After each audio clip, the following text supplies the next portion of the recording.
नमस्कार दोस्तों, मैं हूं अशोक वर्मा। आप देख रहे हैं टीवी 20 न्यूज़ पर फटाफट खबरें। अब शुरुआत करते हैं खबरों का सिलसिला। शहर के हरबंसपुर स्थित प्रतिष्ठित Rama multi speciality hospital trauma centre ने मरीजों के स्वास्थ्य लाभ के लिए अपनी सुविधाओं में इजाफा किया है। इस बार हृदय रोगियों के लिए वरदान साबित होने वाले आकस्मिक रोग विभाग की शुरुआत की गई, जिसका शुभारंभ सदर सांसद धर्मेंद्र यादव द्वारा किया गया। इस लोकार्पण के दौरान विधायक दुर्गा प्रसाद यादव, नफीस अहमद आदि की मौजूदगी में जनपद के बुद्धिजीवी वर्ग के अलावा विभिन्न चिकित्सक, अधिवक्ता व नामचीन हस्तियों का जमावड़ा लगा रहा। लोकार्पण के दौरान आजमगढ़ के सांसद धर्मेंद्र यादव ने कहा कि वर्तमान परिवेश में जनपद आजमगढ़ को यूं कहें समूचे प्रदेश एवं देश में हृदय रोगियों की संख्या में लगातार इजाफा हुआ है। ऐसे में रवा हॉस्पिटल के निदेशक डॉक्टर अमित सिंह एवं उनकी पूरी टीम द्वारा हृदय रोग विभाग बाईपास सर्जरी स्थापित करके हृदय रोगियों के जीवन की रक्षा करेंगे। यह कार्य किसी इबादत से कम नहीं है। इस तरह के पुण्य कार्य के लिए बधाई देता हूँ। उन्होंने विश्वास जताया कि अब हृदय रोगियों को अपने इलाज के लिए महानगरों का चक्कर नहीं लगाना होगा।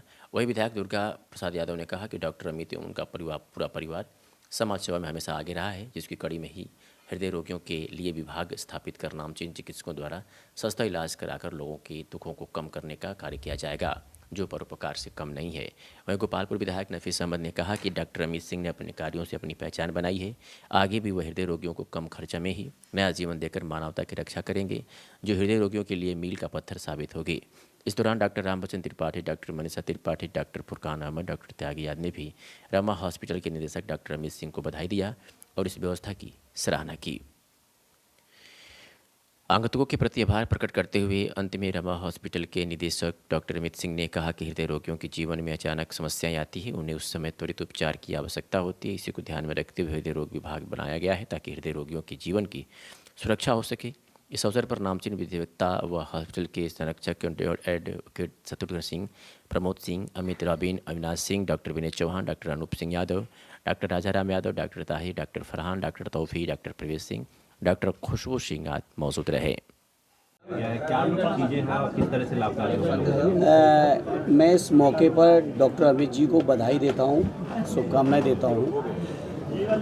जो आज हार्ट के लिए ज़रूरी चीज़ें हैं, हालांकि यहाँ कैथलॉब का उद्घाटन भी आदरणीय राष्ट्रीय अध्यक्ष जी ने किया था और आज एक और नई यूनिट उन्होंने लगाई जो मैं सोचता हूँ और अत्याधुनिक है। उसके लिए मैं डॉक्टर साहब को, उनके पूरे हॉस्पिटल परिवार को बधाई और शुभकामनाएं देता हूँ। सर, इन मरीजों को क्या आयुष्मान कार्ड से भी सुविधाएं मिल सकेंगी? नहीं, बिल्कुल मिलेंगी, वो तो इम्पेनल्ड है हॉस्पिटल, मिलेंगी। तो ऐसे में ये चीज़ें देखने में प्राइवेट हॉस्पिटलों में आयुष्मान की सारी व्यवस्थाएं होती हैं, मगर मिल नहीं पाती हैं, मरीजों को समस्याओं का सामना करना। आयुष्मान कार्ड में क्या कमी? देखिए, इस बात को लेकर सदन में भी चर्चा हुई थी और इस मुद्दे को उठाया था और मैंने उस समय भी कहा था कि स्कीम ठीक है, लेकिन स्कीम को इम्प्लीमेंट करने की जो जगह हैं वो खुद में बीमार हैं। और मैंने आजमगढ़ के मेडिकल कॉलेज का भी जिक्र किया था। जो तमाम एम्प्लॉयज़ हैं, उन एम्प्लॉयज़ के सामने जो चुनौतियाँ हैं, परेशानियाँ हैं, उसकी भी चर्चा की थी। तो हम समाजवादी लोग जहाँ भी जैसे भी संभव हो सकता है जनता के हितों में अपनी आवाज़ को उठाते हैं और उठा रहे हैं और उठाएंगे। 15 दिन पहले और 15 दिन बाद की आयुष्मान में बात की जाती है सर, मगर किसी भी हॉस्पिटल में आजमगढ़ में ये सुविधाएं नहीं मिल पाती हैं। निश्चित तौर पे ये स्कीम के क्रियान्वयन की खामी है और इसको पिछले सत्र में भी उठाया था और आने वाले समय में भी फिर से मैं इस मामले को सदन में उठाऊंगा। सर, प्राइवेट स्कूलों में जिस तरीके से बढ़ रहा है, मतलब बुक्स को लेकर काफी कक्षा 2 के बच्चों का 5,000 की बुक है सर, इस पे सर कोई ये सरकार को पॉलिसी लानी चाहिए और ये मामला सदन में भी उठाए। देखिए, गवर्नमेंट की लगातार विद्यालयों को कमज़ोर करती जा रही है सरकार, और सरकार नहीं चाहती है कि गरीब परिवारों के बच्चे पढ़ें, वो जागरूक हों, वो अपने पैरों पर खड़े हों। सरकार की लगातार मंशा रही है सरकारी मेडिकल कॉलेज हों, सरकारी यूनिवर्सिटीज़ हों, सरकारी स्कूल हों, कॉलेज हों, उनको कमज़ोर करती रही। मामूली बात नहीं, उत्तर प्रदेश में लाखों शिक्षकों के पद आज भी खाली है। कहीं ना कहीं सरकार की मंशा ये लगती है कि वो नहीं चाहते हैं सरकारी नौकरी, सरकारी पढ़ाई कर पाएँ बच्चे, और जिसकी वजह से लोग मजबूर होकर प्राइवेट में जा रहे हैं। और प्राइवेट में जब जा रहे हैं तो उनसे मुंह मांगी फीस से लेके तमाम तरीके का जो शोषण हो सकता है वो हो रहा है। हैवी अमाउंट लिया जाता है प्राइवेट कॉन्वेंट स्कूलों में। बिल्कुल, क्या कर सकते हो, सरकार की मंशा ऐसी बनी हुई है। सर, लैंड जिहाद, फिर रोड जिहाद और फिर लव जिहाद के बाद नया आया है शरबत जिहाद। बाबा रामदेव ने कहा है कि ये शरबत जिहाद जो है इसको अलग करना होगा हिंदुओं से, क्या कहना है? देखिए, मैं ये जानता हूँ, कोई भी कुछ भी कहे, ये देश संविधान से चलेगा और संविधान में बाबा साहब से लेके हमारे सभी संविधान सभा के उस समय के लोगों ने इस देश को धर्मनिरपेक्ष देश बनाया है। कुछ लोगों को फैशन बन गई है कि देश में कैसे नफरत फैलाई जाए, अलग अलग तरीके की बातें कर रहे हैं, कोई हिंदू गांव बनाने की बात कर रहे हैं, कोई कुछ कर रहे हैं। इन बातों के लिए समाजवादी लोग लगातार इनके खिलाफ लड़ रहे हैं, लड़ेंगे और जो बाबा साहब के सपनों का देश उसको बनाने के लिए हम लोग हर संभव संघर्ष भी करेंगे और बड़ी से बड़ी कुर्बानी देंगे। आजमगढ़ के आप सांसद हैं सर। लगातार सर अखिलेश यादव जी का तस्वीर और जो आगरा के आपके राज्यसभा सांसद हैं उनकी तस्वीर के अपने पैरों के नीचे कुचल करके 12 तारीख को एक सम्मेलन करने जा रहे हैं और एक झंडा एक डंडा लेकर आने का आह्वान कर रहे हैं, क्या कहना चाहते हैं सर? ये सरकार द्वारा प्रायोजित है और ये जो करने वाले लोग हैं मुट्ठी भर,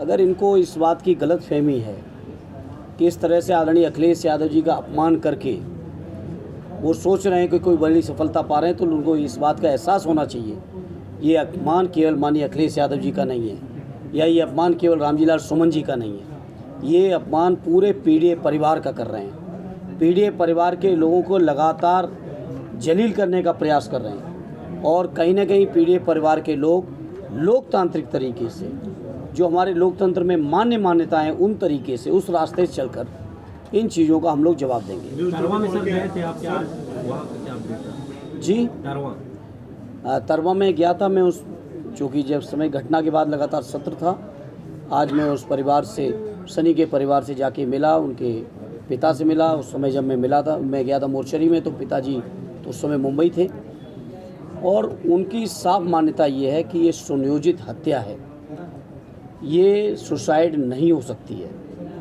और जिस तरीके के सर्कमटेंसेस थे, तरवा थाने से मात्र 500 मीटर दूर पर तरवा हॉस्पिटल है, सामुदायिक स्वास्थ्य केंद्र, उसमें नहीं ले गए। आजमगढ़ और तरवा के बीच में इतना बड़ा मेडिकल कॉलेज है, उसमें नहीं ले गई पुलिस और सीधे लाके डेड बॉडी को मोर्चरी पे यहाँ पे लाके जिला अस्पताल और उसके बाद मोर्चरी पे लाके रख दिया। उनके परिवार का साफ मानना है कि सनी की हत्या की गई है, पुलिस द्वारा सुनियोजित हत्या है और आदरणीय राष्ट्रीय अध्यक्ष जी द्वारा सनी के पिता को हम समाजवादी पार्टी की ओर से माननीय राष्ट्रीय अध्यक्ष जी द्वारा भेजे हुए एक चेक जो 1 लाख रुपए का उनको पार्टी की तरफ से आर्थिक सहयोग भी कर दिया। सरकार से मांग मैंने मोर्चरी में जब प्रेस की थी, अगले दिन हमारे सभी माननीय विधायकगण उनके गांव में गए थे, माननीय राष्ट्रीय अध्यक्ष जी से भी बात हुई थी और उसके बाद संसद में भी इस बात को हमने उठाया था कि उस सनी के परिवार को कम से कम 1 करोड़ रुपए का मुआवजा और उनके परिवार को एक व्यक्ति को सरकारी नौकरी मिलनी चाहिए। एक बहन है वो विकलांग है, एक बहन है पिता कह रहे थे अब मेरी उम्र ऐसी हो रही कि हम कुछ करने की मेहनत करने की शारीरिक मेहनत के लायक नहीं रहे। अब सोचो उस परिवार की हालत क्या है। अच्छा सर, पुलिस वाले के ऊपर FIR तो दर्ज हुआ लेकिन पुलिस वाले अभी जेल में नहीं गए, इसको लेके आप किस तरह से? ये केवल एक दिखावटी FIR है। उस समय में जो लोगों के दिलों में आक्रोश था उसको शांत करने के लिए दिखावटी FIR की गई है, अन्यथा ऐसा संभव था कि पुलिस गिरफ्तार नहीं कर सकती। सर, उप मुख्यमंत्री केशव प्रसाद मौर्य एक मामले में आए थे और पीड़ित परिवार को 25 लाख देने का बात कहे, उस परिवार को न्याय भी नहीं मिला, ना कि 25 लाख रुपए। ऐसे में अनुसूचित जाति के राष्ट्रीय अध्यक्ष आए यहाँ पे और उस परिवार से मिले, क्या लगता है उस परिवार को न्याय सरकार दे पाएगी? आप लोग कहाँ तक उस परिवार के साथ? सरकार की नीयत न्याय देने की नहीं है, अगर न्याय देने की होती तो अन्याय ही ना। सर, कल रमा हॉस्पिटल में सांसद आजमगढ़ गगन यादव ने एंजियोप्लास्टी की मशीन का उद्घाटन किया है, तो ये किस तरह की मशीन है और इससे आजमगढ़ के लोगों को क्या फायदा होगा? कल जो माननीय सांसद जी ने रमा हॉस्पिटल में हार्ट बाईपास की जो मशीन होती है उसका उद्घाटन किया है। जैसे कि हम जानते हैं कि जब किसी को हार्ट अटैक होता है तो पहले हम उनकी एंजियोग्राफी करते हैं, उसके बाद एंजियोप्लास्टी होती है। तो कैथ लैब की मशीन तो हमारे पास पिछले 4 साल से थी, लेकिन कई बार क्या होता है कि जब तीनों नसें ब्लॉक होती हैं, 90% 100% होती है, तो उसमें एंजियोप्लास्टी करना संभव नहीं होता है। तो उसमें मरीजों को फिर बाईपास पे जाना पड़ता है और चूंकि अभी तक आजमगढ़ में बाईपास की मशीन थी नहीं, तो अगर कभी हमको ऐसी ज़रूरत पड़ती थी कि बाईपास करना, तो हमें मरीजों को बाहर भेजना पड़ता था। अब बाईपास की मशीन हो जाने से ये है कि अब हमारा एक कंप्लीट एक हृदय रोग का सेंटर हो चुका है ये। तो अब बाईपास भी हो जाएगा। और बाईपास की मशीन जो CABG होती है या ये हार्ट लंग मशीन होती है, उसका फ़ायदा ये है कि अब जो बच्चों में जो दिल में छेद होता है जिसको हम लोग कहते हैं, उसकी भी सर्जरी यहाँ हो जाएगी। इसको ASD VSD PTA कहते हैं। या वॉल्व में हम लोग देखते हैं कि वॉल्व सिकुड़ गया है, जिसको हम लोग माइट्रल स्टेनोसिस कहते हैं, कि जो कि बहुत कॉमन होती है। सबसे बड़ी बात है कि ये यूजुअली यंग एज में कॉमन होती है। और माइट्रल स्टेनोसिस के साथ क्या है कि कई बार आपको पता भी नहीं चलता, और जब महिलाएं जो होती हैं, जब पहली बार बच्चा होता है उनको, तो उसमें बहुत से कॉम्प्लिकेशन आ जाते हैं। तो अब बाईपास की मशीन लगने से, हार्ट लंग मशीन आ जाने से, अब आजमगढ़ हृदय रोग के क्षेत्र में पूरी तरह से आत्मनिर्भर हो चुका है। अब हमारे लोगों को बाहर जाने की कोई ज़रूरत नहीं है, चाहे वो आप में तीनों नसें ब्लॉक हों, चाहे आप में वॉल्व की डिजीज़ हो, बच्चों के दिल में छेद हो, हर तरह का ऑपरेशन अब यहाँ हो सकता है। और सबसे बड़ी बात है कि हम जो ये हार्ट बाईपास का भी जो सुविधा है उसको हम आयुष्मान भारत से लिंक कर रहे हैं। तो अब जिन लोगों के पास आयुष्मान कार्ड है, आयुष्मान कार्ड धारक जो हैं, वो भी चाहे वो छल्ला डालना हो दिल की नसों में, चाहे पेसमेकर लगवाना हो, चाहे बाईपास सर्जरी करवानी हो, चाहे वॉल्व चेंज करवाना हो, चाहे बच्चों के दिल में जो छेद होता है उसका ऑपरेशन करवाना हो, सब सुविधाएं हम आयुष्मान से भी देंगे। और जितना कॉस्ट बनारस या लखनऊ जाके लोग करवाते हैं, उससे भी बहुत कम कॉस्ट में हम इसको अपने शहर के लोगों को उपलब्ध कराने की पूरी कोशिश करेंगे। जिले में पहली मशीन प्लांट की गई? हाँ, ये ज़िले की पहली मशीन प्लांट की गई है। और अगर आप इधर देखें तो गोरखपुर, बनारस और लखनऊ छोड़ के किसी भी 3rd टायर सिटी में ऐसी मशीनें नहीं हैं। और इसके अलावा और कौन कौन से रोगों का इलाज किया? और इसके अलावा हमारे पास हर सुपर स्पेशलिटी विभाग है, हर बेसिक डिपार्टमेंट है, चाहे वो गैस्ट्रो का डिपार्टमेंट हो, न्यूरो सर्जरी का डिपार्टमेंट हो, न्यूरोलॉजी का डिपार्टमेंट हो, नेफ्रोलॉजी का डिपार्टमेंट हो, यूरोलॉजी का डिपार्टमेंट हो, medicine, surgery, gynae, paediatric, orthopaedic, चाहे ENT का विभाग हो, डायलिसिस हो। हमारे पास अपनी पूरी डायग्नोस्टिक भी है, जिसमें CT scan, MRI, x-ray, echo हम सब करते हैं। तो सभी सुविधाएं अब इस अस्पताल में उपलब्ध हैं। और ये मुझे लगता है कि ये रमा अस्पताल की उपलब्धि नहीं है, ये पूरे आजमगढ़ शहर की उपलब्धि है। और मैं हमेशा लोगों से कहता हूँ कि कोविड में हमने देखा कि आपके पास कितना भी पैसा हो, कितना भी जुगाड़ हो, अगर आपका शहर आत्मनिर्भर नहीं है स्वास्थ्य के मामले में, तो जब ऐसी महामारियां आती हैं या जब पेशेंट लोड बढ़ता है, तो फिर बड़े हॉस्पिटल या बाहर के हॉस्पिटल काम नहीं आते, उस समय आपके अपने ही हॉस्पिटल काम में आते हैं।